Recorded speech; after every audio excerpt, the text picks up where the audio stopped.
दोस्तों शुरू करने से पहले डिस्क्लेमर कि वीडियो सिर्फ और सिर्फ एजुकेशनल पर्पस के लिए है, इन्वेस्टमेंट एडवाइस नहीं है। तो वीडियो को देखकर आप सीख सकते हो और इन्फॉर्मेशन को ले सकते हो।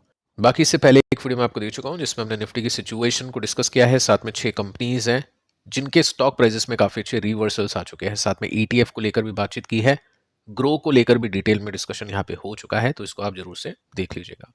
अब शुरू करते हैं यूएस के बाजार के साथ में। अब देखिए आपके सामने है डाउ जोन्स के फ्यूचर्स। ऐसा इसीलिए क्योंकि मैं 7 बजे वीडियो बना रहा हूं और यूएस के मार्केट्स बंद है। और 7 बजे वीडियो बनाने के पीछे का रीज़न है कि टाइम थोड़ा सा भी कम है मेरे पास में, कुछ टाइट स्केड्यूल है। कोशिश करूंगा आगे चल के मैं आपको वीडियोस ज़्यादा दे पाऊँ, लेकिन फिलहाल के लिए हम फ्यूचर्स को देख लेते हैं। यहाँ पे आप नोटिस कर सकते हैं 71 पॉइंट्स की डिप है और नेस्डे को चेक कर लेते हैं, 48 पॉइंट्स नीचे है, तो कुछ खास नहीं है। एफआईएस ने क्या किया उसको भी चेक कर लेते हैं। तो 13 को यानी आज के दिन कुछ खास नहीं करा एफआईएस ने। मार्केट ऊपर जा रहा था लेकिन आज के दिन मार्केट के अंदर भी कुछ खास देखने को नहीं मिला, क्योंकि कल एक इवेंट है जिसको लेकर मार्केट थोड़ा सा वेट एंड वॉच के मूड में है। फोकस ये है कि एनडीए जीत सकती है, उससे पहले का रिएक्शन मार्केट के अंदर आ चुका है, तो ये है एक्सपेक्टेशन।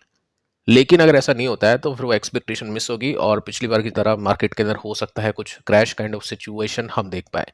एक्सपर्ट्स आपको बता रहे हैं कि 6% का क्रैश हो सकता है, बट मुझे ऐसा लगता नहीं है। लेकिन फिर भी स्टिल अगर अनएक्सपेक्टेड हो गया तो मार्केट गिरेगा जरूर, लेकिन 6% आई डोंट थिंक सो। आपको कैसा लगता है आप कमेंट कर सकते हैं। इसको देख सकते हैं इस आर्टिकल के अंदर, और इसमें सिंपली आप नोट करोगे तो यहाँ पे आपको देखने को मिलेगा कि आरजेडी ने काफ़ी बड़े एलिगेशंस लगाए हैं। बोला है कि जो काउंटिंग है वो गलत हो सकती है। एनडीए प्रिपेयर कर चुकी है विक्ट्री सेलिब्रेशन को। एनडीए जिस तरह से एग्जिट पोल में आगे है, उस तरह से आप देख सकते हैं विक्ट्री की जो सेलिब्रेशन है वो हो चुकी है शुरू। कल देखते हैं क्या होता है। साथ में देखिए दोस्तों, बहुत बड़ी यहाँ पे बात की है कि काउंटिंग में गड़बड़ी हो गई तो सड़कों पर दिखेगा नेपाल जैसा नज़ारा। ठीक है, वैसे ये सही बात नहीं है, लेकिन स्टिल यहाँ पे ऐसा कमेंट किया है। देखते हैं दोस्तों क्या होता है कि एनडीए अगर जीतती है तो फिर उसके अगेंस्ट में किस तरह के एलिगेशन लगते हैं, और जीतती है या नहीं, मतलब कितनी सीट के हिसाब से जीतती है, मार्केट की एक्सपेक्टेशंस के हिसाब से होता है या उसके ऊपर होता है या फिर कम होता है। कब आपको पता चलेगा, ये कल का दिन है 14 नवंबर।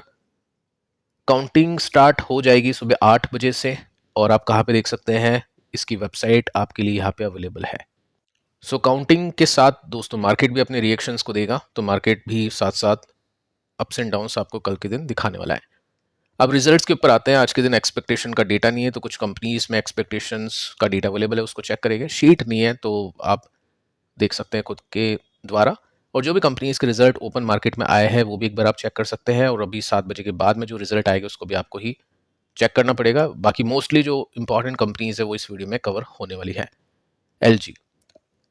एलजी के रिजल्ट आए हैं अभी कुछ टाइम पहले, और रिजल्ट आने से पहले की तेजी है रिसेंट सी। 51 का पी रेशो है, 1 लाख करोड़ का मार्केट कैप है। लिस्टिंग हुई है ठीक ठाक सी, उसके बाद में स्टॉक ने नीचे जाना शुरू किया और रिजल्ट आने से पहले एक तेजी बनी। लेकिन दोस्तों रिजल्ट मेरे हिसाब से लगता है कि एक्सपेक्टेशन से नीचे मार्केट को लगने वाले हैं, क्योंकि नेट प्रॉफिट इसका गिर चुका है 27% के साथ में, क्योंकि प्रॉफिट के मार्जिन घटे हैं लागत बढ़ने की वजह से। रेवेन्यू ग्रोथ फिर भी देखने को मिली है, लेकिन यहाँ पे आपको कोई भी प्रॉफिट की ग्रोथ देखने को नहीं मिलेगी। प्रॉफिट की ग्रोथ की जगह डी ग्रोथ देखने को मिली है। अब कंपनी ने इसकी सफाई में बोला है कि कस्टमर ने डिले कर दी अपनी स्पेंडिंग लेट सितंबर में, क्योंकि टैक्स का रिडक्शन हुआ था, आपको पता ही है, जीएसटी का। तो उसकी वजह से हो सकता है अगले क्वार्टर में नंबर्स अच्छे आ जाए। इस क्वार्टर में नंबर्स अच्छे नहीं आए हैं। कूलिंग अप्लायंसेस के जो डिवीजन है वो इम्पैक्ट हो चुके हैं, ज़्यादा बारिश आने से, पहले बारिश आने से, कम टेम्परेचर होने से, साथ में जो जीएसटी कट है उसकी वजह से भी यहाँ पे आप ये चीज़ देख सकते हैं। देखते हैं कि कल किस तरह का इम्पैक्ट होगा।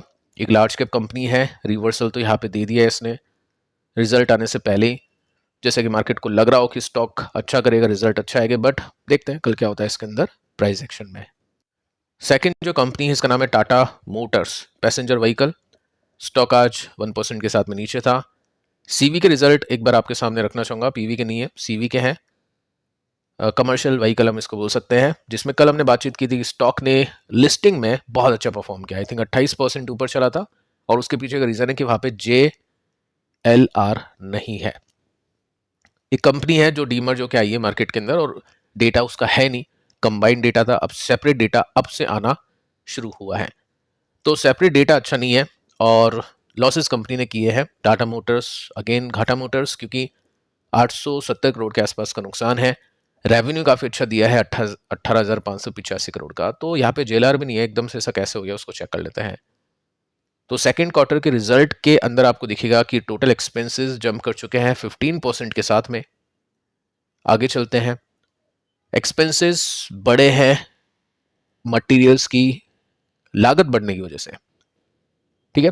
साथ में आप देखोगे ना तो वन टाइम लॉस भी है इसके, कुछ इक्विटी इन्वेस्टमेंट के जो घाटे में इसको बेचने पड़े 2000 करोड़ के। तो ये एक one time fair value loss हुए है और उसकी वजह से यहाँ पे आपको प्रॉफिट लॉस में तब्दील होता हुआ देखने को मिला है। सो देखते हैं कि कल कैसा रिएक्शन होगा, क्योंकि वन टाइम लॉसेज होते हैं जिसको मार्केट इतने कुछ खास वैल्यू देता नहीं है, क्योंकि हर बार ऐसा नहीं होने वाला है। सो लेट्स सी कि कल किस तरह के रिएक्शंस आते हैं। बाकी हाँ, वेट एंड वॉच करना चाहिए। जब दो ही कैंडल बनी है, रिजल्ट अभी तक देखे नहीं है, तो फिर वेट एंड वॉच ऐसी कंपनी इसमें करते हैं। पीजी इलेक्ट्रोप्लास्ट, देखिए मार्केट की काफ़ी अच्छी उम्मीदें थी इस कंपनी से, क्योंकि ऊपर से ये 50% नीचे है और आज के दिन इसके रिजल्ट आने वाले थे, आ चुके हैं मार्केट बंद होने के बाद में। तो मार्केट आर के अंदर इसमें तेजी बनी, 6% का उछाल इसमें देखने को मिला। अभी भी 58 का पी रेशो है, 15,000 करोड़ का मार्केट कैप है। सो इस आर्टिकल में आप देखोगे तो आपको दिखेगा कि एस्टिमेट हो चुकी है मिस, मतलब 50% नीचे है स्टॉक, स्टिल कंपनी अपनी एस्टिमेट को मिस कर गई। गाइडेंस मेंटेन है और गाइडेंस की देखो सबसे बड़ी कहानी यह है कि गाइडेंस कंपनी की खराब ही थी, तो वो खराब गाइडेंस ही मेंटेन है। तो ये नेगेटिव है, पॉजिटिव नहीं है, ठीक है। अगर अच्छी गाइडेंस होती है तो उसको पॉजिटिवली देखते हैं।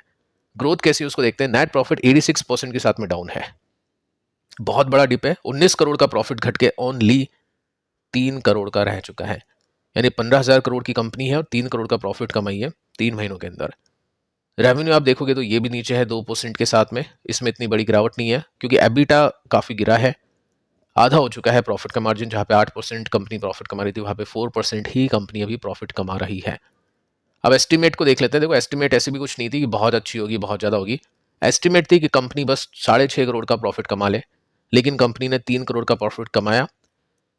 रेवेन्यू में चलो ठीक है, कंपनी ने अच्छा किया, 625 की जगह 655 करोड़ का रेवेन्यू दिखाया और मार्जिन्स देखे तो 7.4% के थे, जो कि 4.6 है, यानी खराब रिजल्ट हम इसमें बोल सकते हैं।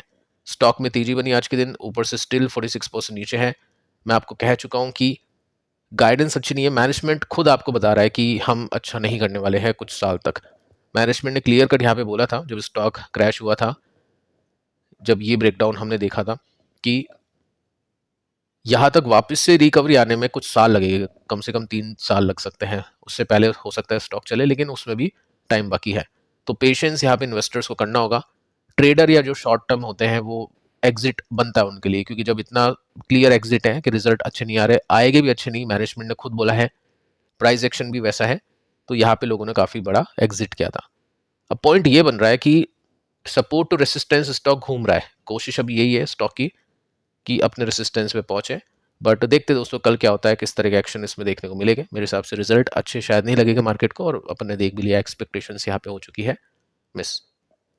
नेक्स्ट जो कंपनी, इसका नाम है बीडीएल भारत डायनामिक्स, और इसमें 6 बज के कुछ मिनट पर इसके रिजल्ट आए थे। यहाँ एस्टिमेट का डेटा अवेलेबल है, इसको आप देख लेना। 1.5 बिलियन की एक्सपेक्टेशन थी प्रॉफिट के साथ में, लेकिन 2.16 बिलियन के प्रॉफिट है, यानी बीट एक्सपेक्टेशन। रेवेन्यू 11.47 के है और एस्टिमेट का डेटा इसका नहीं है, ठीक है। प्रॉफिट का डेटा अपन देखते हैं, जो कि अच्छा देखने को मिला है। मार्जिन्स भी इसके इंप्रूव कर चुके हैं। सो अगर जब तक इसमें रिवर्सल नहीं होगा, जब तक कोई स्विंग कंप्लीट नहीं होगा, जैसे कि अपन ने सिल्वर गोल्ड में देखा था, वैसे ही कंपनी को करना पड़ेगा। रिलैक्सो, अगेन रिलैक्स, ना ही प्रॉफिट गिरा ना ही इसका प्रॉफिट बढ़ा। 367 का था प्रॉफिट इसका पिछले साल, 361 का अभी है। इसको करोड़ में बोलूँ तो 36 करोड़ का पहले था, 36 करोड़ का अभी है, और 629 करोड़ की सेल्स अभी है और 680 करोड़ की सेल्स थी। तो सेल्स में थोड़ी सी कटौती हुई है, प्रॉफिट के मार्जिन भी अनचेंज है, सेम लाइक प्रीवियस ईयर। सो स्टॉक कैसे चलेगा जब तक ग्रोथ नहीं आएगी। किसी ने क्वेश्चन भी किया था कि हर घर में रिलैक्सो के चप्पल देखने को मिलते हैं, मतलब मैक्सिमम जो देखते हैं अपन ग्राउंड लेवल पे स्टडी करते हैं या फिर ऑब्जर्व करते हैं, तो उसके अंदर तो कंपनी ने बेचा तो है, 36 करोड़ कंपनी ने कमाया है, लेकिन वो 36 करोड़ को बढ़ाएगी कंपनी तब जाके शेयर का प्राइस बढ़ेगा, तो वैसा देखने को नहीं मिलता है। इसलिए इन्वेस्टर्स इसमें से स्विच कर चुके हैं, कई लोग अभी कर रहे हैं। अगर मार्केट को रिजल्ट अच्छे लगते हैं, क्योंकि एस्टिमेट का डेटा नहीं है, मार्केट सोच रहा होगा कि वाई एन वाई बेसिस पे कंपनी अंडर परफॉर्म करेगी, खराब करेगी, लेकिन कंपनी ने खराब नहीं किया तो प्रॉफिट एक्सपेक्टेशंस को बीट माना जाएगा। लेकिन है ही नहीं डेटा, तो अपन कुछ नहीं कह सकते हैं। तो कल मार्केट का रिएक्शन अच्छा आता है तो ये रेसिस्टेंस इसका नियर बाय जो कि 20% का देखने को मिलता है। जुबिलेंट फूड, इसके भी रिजल्ट शाम को 4:30 बजे के आसपास आए थे। नेट प्रॉफिट 186 बिलियन यानी 186 करोड़ का प्रॉफिट है, ये काफ़ी बड़ा है। 64 करोड़ के कंपैरिजन में इसका प्रॉफिट बढ़ चुका है अगर ये डेटा सही है तो। रेवेन्यू आप देखोगे तो 23, 19, एबिटा ठीक है, मार्जिन इतने इंप्रूव नहीं हुए, इट मीन्स अदर इनकम इसमें ग्रो कर चुकी होगी। देखते हैं दोस्तों कल कैसे रिएक्शंस आते हैं। बाकी स्टॉक अपने सपोर्ट पे है, अगर मार्केट कल इसको अप्रिशिएट करता है, 2-4% स्टॉक चल जाता है तो उसके लिए दरवाजे ओपन है, क्योंकि सपोर्ट पे काफ़ी बार स्टॉक ने तेजी पकड़ी है और गैप भी 30-34% का देखने को मिल जाता है, तो ये बिल्कुल रडार पे इन्वेस्टर्स की होगा। मुथूट फाइनेंस 2% की तेजी बनी और इसके भी रिजल्ट आफ्टर मार्केट क्लोजिंग आए हैं, बहुत अच्छे रिजल्ट इसमें देखने को मिलता है। नेट प्रॉफिट कितना है? 234 करोड़ का, और ये 125 करोड़ से बढ़ चुका है, यानी डबल हो चुका है। एस्टिमेट कितनी थी? 192 करोड़ की थी, तो एस्टिमेट को बहुत अच्छे से इसने बीट किया। सो नंबर्स बहुत ही अच्छे देखने को मिलते हैं और चार्ट को देखने का मतलब है नहीं, क्योंकि ऑल टाइम हाई पे है, कंटिन्यूसली दौड़े जा रहा है। बीच बीच में किसी ने स्विंग मोमेंटम लिया होगा तो गेन है, बाकी किसी ने यहाँ पे कॉन्ट्रा बेट भी ली होगी तो उसको तो बहुत अच्छा प्रॉफिट इसमें मिल रहा होगा। इसके बाद में दोस्तों एक और कंपनी है जिसके रिजल्ट अभी 7 बजे के आसपास आए थे, बाकी के रिजल्ट आप चेक कर लेना। वैसे मेजर कंपनीज में यहाँ पे कवर कर चुका हूँ। कंपनी का नाम है NSDL और इसमें प्रॉफिट कितने हैं? 110 करोड़ के आसपास, और पहले कितने थे? 96 करोड़ के आसपास, यानी कितने परसेंट की ग्रोथ मिली है? समथिंग अराउंड 14% की, यानी 14% की ग्रोथ इसमें देखने को मिली है। ठीक है, तो देखते हैं कैसा लगेगा मार्केट को इसका रवैया, क्योंकि CDSL की वैल्यूएशन अभी के समय ज़्यादा है NSDL के कंपैरिजन में, क्योंकि NSDL की ग्रोथ कम है बट कंसिस्टेंसी इसकी काफ़ी अच्छी है। तो देखते हैं कि कल कैसा यहाँ पे मार्केट को लगता है इसके रिजल्ट्स में। रिजल्ट आने से पहले स्टॉक 15% तो चल चुका है, बाकी अपने रेसिस्टेंस पे आ चुका है, क्योंकि ये सपोर्ट बना हुआ था। मैंने आपको कहा था कि जब तक फ्लैग पैटर्न में ब्रेकआउट नहीं होगा जब तक कुछ बनेगा नहीं, और ये फ्लैग पैटर्न में ब्रेक डाउन हो गया, तो यहाँ से स्टॉक अगर आगे निकलता है, मार्केट को रिजल्ट अच्छे आते हैं, तो 20% के दरवाजे इसके लिए ओपन हो जाएंगे। सो देखते हैं कि कल कैसा रिएक्शन इसमें देखने को मिलेगा। सो फिलहाल दोस्तों इस वीडियो में इतना ही, पिछली वीडियो को आप देख लेना। मिलते हैं कल, तब तक के लिए शुभ रात्रि।